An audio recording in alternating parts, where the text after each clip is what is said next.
Buenos días, les vamos a hablar sobre los filtros activos de segundo orden. Nuestro equipo está conformado por Sabdi Alberto Bravo Ramírez, Isaí Josué Ríos Rosas y su servidor Luis Jorge Brambila Campos. Bueno, los filtros pasabajos de segundo orden de Silent Key, como su nombre lo indica, solo permiten el paso de las frecuencias bajas y atenúan las frecuencias altas. Están compuestos por 6 elementos, 2 condensadores, 3 resistencias y un amplificador operacional, o PAM. La entrada es por la resistencia R1 y la salida se toma en la salida del amplificador operacional. Se conoce como activo porque tiene un elemento activo que es el amplificador operacional y es de segundo orden porque contiene 2 elementos reactivos, los 2 condensadores. Y por su parte el filtro pasa altos es lo opuesto, ya que atenúa las frecuencias bajas y deja el paso a las frecuencias altas. Y las frecuencias bajas las da a partir de la frecuencia de corte.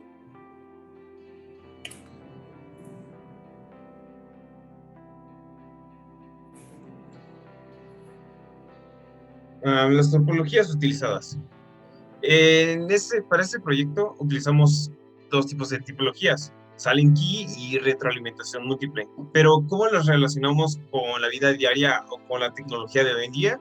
Pues la mayoría de dispositivos electrónicos funcionan con la ayuda de señales que permiten la conexión entre diferentes dispositivos. La frecuencia se encuentra en este tipo de señales, indicando el número de ciclos que se repiten en la onda por segundo.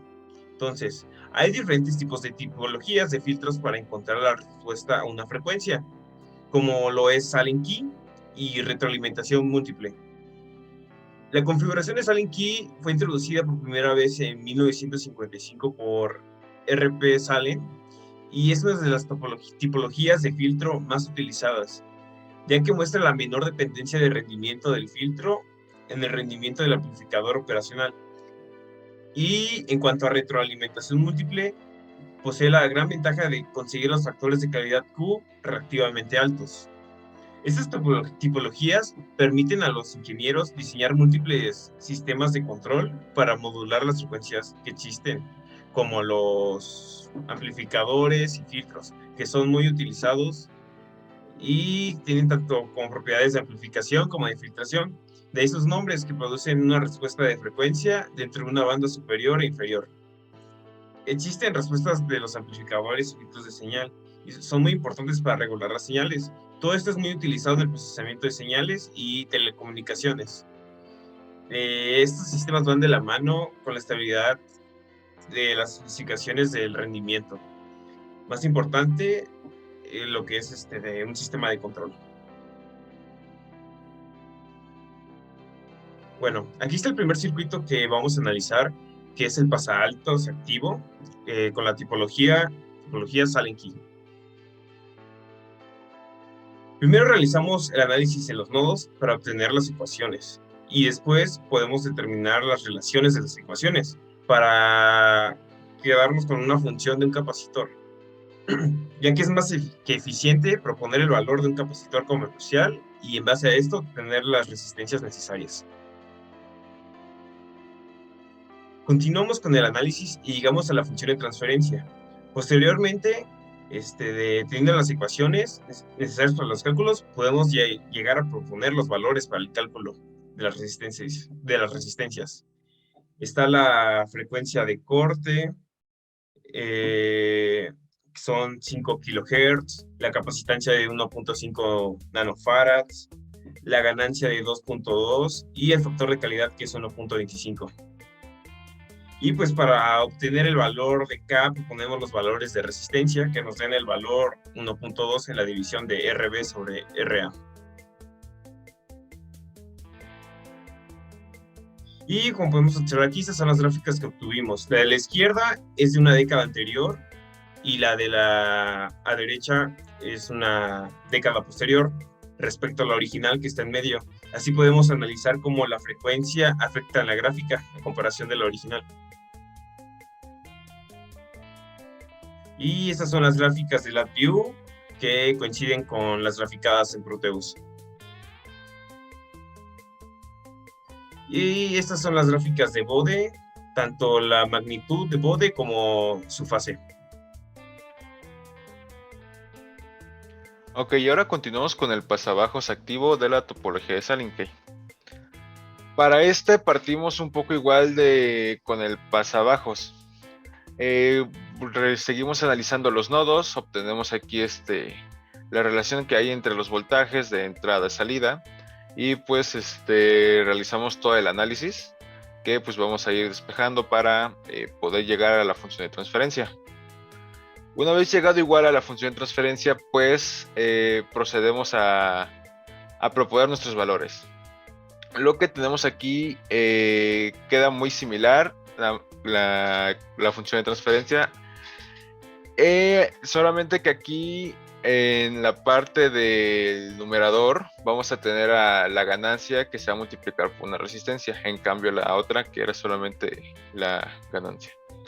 Para el cálculo de resistencia, comenzar con el cálculo de resistencias, tenemos que el capacitor, proponemos una de 4.7 nanofaradios, nuestra frecuencia de 10 kHz, una ganancia de 2.9 y nuestro factor de calidad de 10.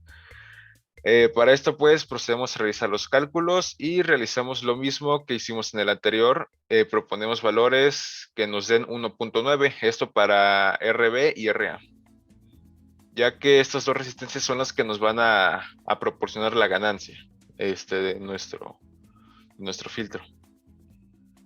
Aquí tenemos la comparación a las tres diferentes señales, bueno, las tres diferentes frecuencias, una década anterior, una década posterior y a la original, que es la del centro. Aquí tenemos la comparación con la view, que vemos que coincide todo.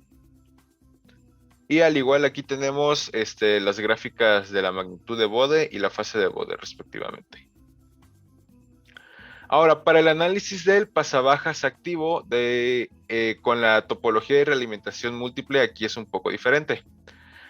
Partimos igual a analizar, en este caso partimos analizando a partir de dos nodos, volvemos a obtener nuestras ecuaciones y llegamos a obtener nuestra función de transferencia.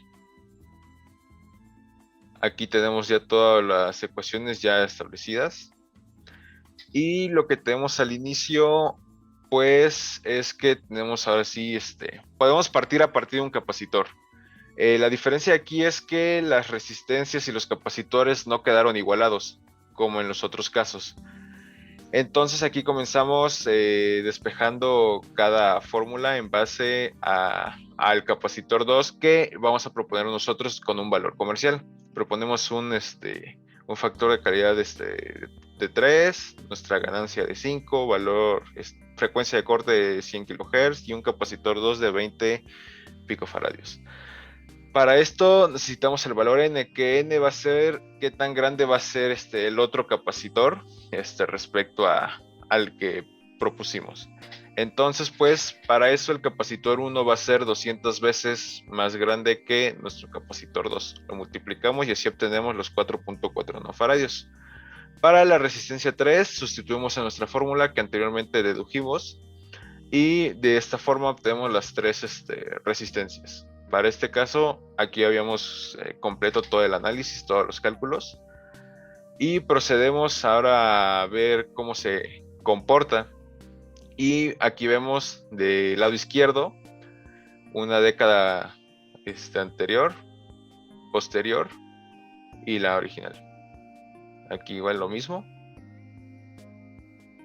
Y aquí obtenemos las gráficas de la magnitud de bode y la fase de bode. Y bueno, con esto concluiríamos nuestro reporte.